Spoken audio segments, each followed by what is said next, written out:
You can have the most stunning property tour, the best drone shots, and beautiful brochures. And none of that matters if you get this one thing wrong. I don't care who you ask, but price is the #1 marketing factor when selling your home, and the stats in Halifax this year prove it. Before we get started, make sure you hit like and subscribe so you don't miss these great Halifax real estate updates.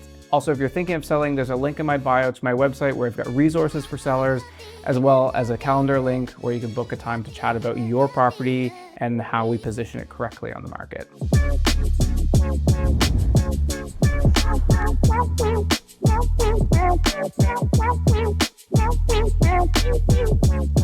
This year alone, more than 175 homes in Halifax only sold after lowering their price. And here's the big difference. Homes that were priced correctly from day one sold quickly in about 15 days. But homes that had to reduce their price took on average 72 days before they sold. And if we look at what's on the market right now, it's even clearer. Out of about 800 active listings currently in Halifax, a third of them have had to adjust their price. And those homes have been sitting on the market for an average of 114 days. That's nearly 4 months. And on top of that, when overpriced homes finally do sell, they started off about $40,000 too high before they found the right buyer. That's a lot of wasted time and wasted money.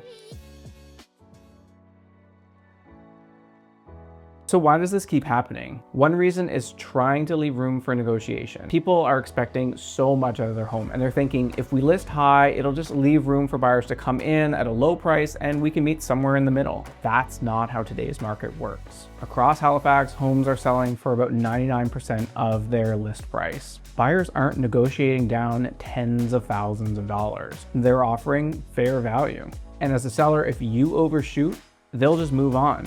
Meanwhile, you're paying thousands of dollars of carrying costs to have your house sit on the market unsold. Another key reason is people are using the wrong comparables. If you're comparing your home to waterfront properties and you're not on the water, that's the wrong comparison. Or maybe you're applying the same dollar per square foot of a 5,000 square foot home to a 4,000 square foot home. They're not the same, and usually they're diminishing dollars per square foot for the size of your house. Bigger homes don't scale evenly, and location is always key. The third big reason is overvaluing your upgrades and renovations. Maybe you spent $100,000 on your dream kitchen, but the market doesn't always give you back $100,000 of value.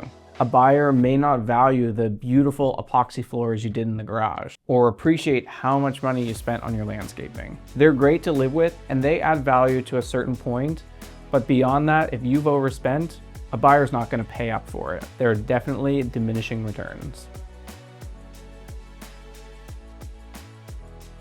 Here's the part that most sellers miss. Pricing isn't an exact calculation. Yes, there's data, comparable sales, list to sell ratios, and market analysis, but there's also an art to it. Reading the competition, understanding buyer psychology, knowing which features really drive demand and which ones don't. And this is where experience makes all the difference. Anyone can pull comps, but it takes a seasoned eye to know how to position the house to target the right buyers and sell for the best price.